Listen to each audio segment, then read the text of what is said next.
ازيكم يا شباب، ان شاء الله تكونوا بخير.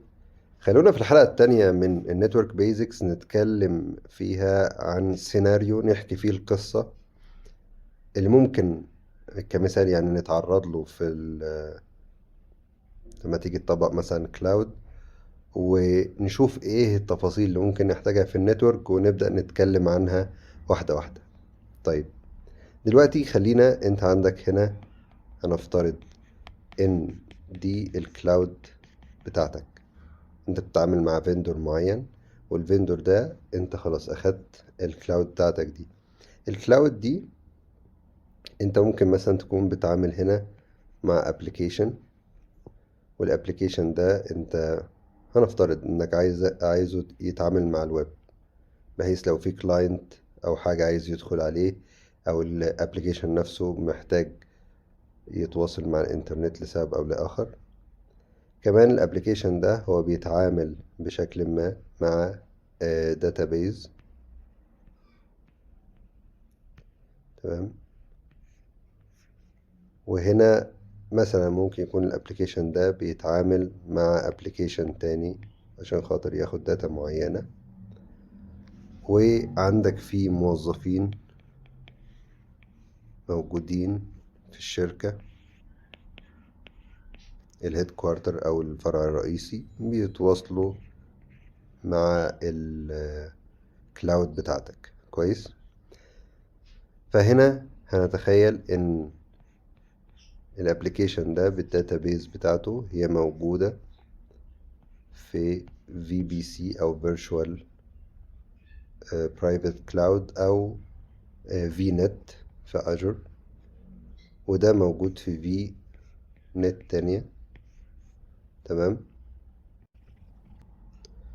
وهنا فصلنا بين الاتنين دول، ده السبنت 2 اللي موجود فيه الداتابيز، وده السبنت 1، وخليت السبنت ده هو يقدر يخرج على الانترنت، اما السبنت ده مفيش له اكسس على الانترنت،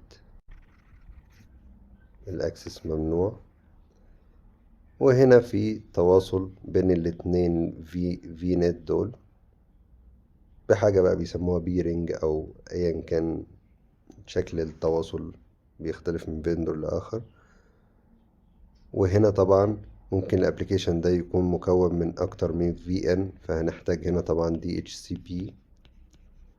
وبعدين انا مش هحفظ كل ال IPs دي، فهحتاج، خلينا نكتب هنا، هحتاج DHCP وهحتاج DNS، ونعرف ان ال DNS في منه private وفي منه public. بعدين هنا عشان اقدر اتواصل الفرع بتاع الشركة بتاعي والكلاود، فانا بحتاج حاجة اسمها VPN، وكل التفاصيل دي والتواصل ما بين ال VPNs بيحتاج راوتينج.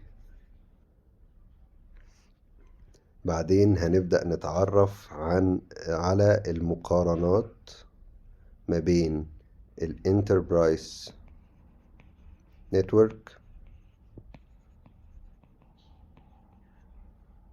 والكلاود نتورك، بحيث لو انت اصلا عندك معلومة في النتورك او اشتغلت فيها فتعرف ازاي نربط الاتنين ببعض.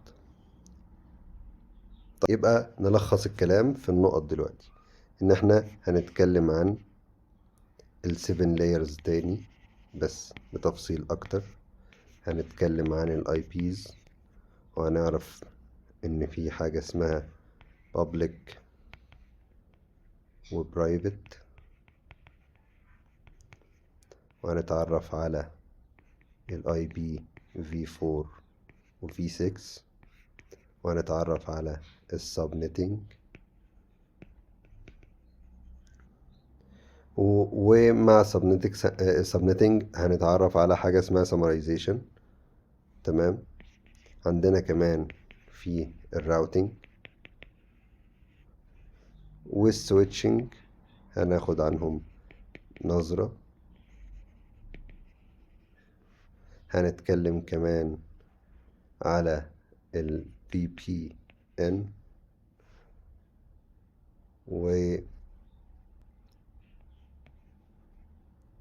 ومقارنة ما بين الانتربرايز نتورك والكلاود نتورك. تمام. هيبقى هنا دي المواضيع اللي احنا هنتكلم عنها. وطبعا في الدي اتش سي بي احنا اتكلمنا عنه في البري بيزكس، بس هنتكلم هنا عنه in depth تفصيل اكتر. وهنتكلم عن الدي ان اس وانواعه، البابليك والبرايفت، واي بروتوكول او اي حاجة هي related للنتورك لكنها مش هنحتاجها كتير في الكلاود هنعدي عليها بشكل سريع بحيث يكون مر عليك الفكرة، وفي نفس الوقت مش هنغوص فيها كتير طالما انت مش هتكون محتاجها. دلوقتي تعالوا مع بعض نتخيل ان احنا عندنا توبولوجي بتاعة انتربرايز، وهيبقى فيه هنا مثلا فايروول واصل بالفايروول ده باك بون سويتش،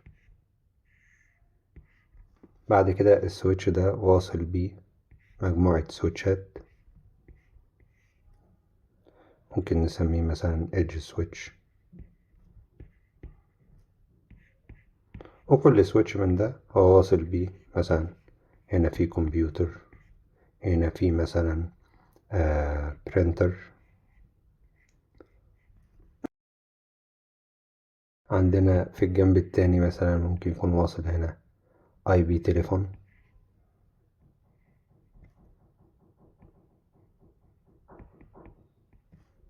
معانا هنا برضو ممكن يكون في اكسس بوينت بتوزع واي فاي. تمام. فهنا دي توبولوجي. طيب ايه هي التوبولوجي؟ التوبولوجي هي عبارة عن مكونات الشبكة مرسومة بطريقة معينة، بهيراركي معينة. يعني هنا مثلا احنا عندنا ده الجيت واي، غالبا هيكون ده الجيت واي، وعندنا هنا ده اللي بيكون سويتش اكبر فهو اللي بيتحمل اللود بتاع الشبكة، وبعدين دول سويتشات مثلا ممكن يكون في منها بي او اي سويتش، باور اوفر ايثرنت سويتش. فكل طبقة من التوبولوجي دي لها مهمة، وكلها على بعضها اسمها توبولوجي. فهي التوبولوجي زي التخطيط بتاع الشبكة بتاعنا، كويس؟ فهي مجموع الكونكشن بتاع الأجهزة دي. فلو احنا هنشتغل 7 layers اللي هو ال OSI موديل أو TCP over IP موديل، ففي الحالة دي أول layer عندنا خالص كانت physical layer زي ما احنا فاكرين من البري بيزكس. فاحنا هنبدأ نشرح في السلسلة دي بناء على اللايرز دي.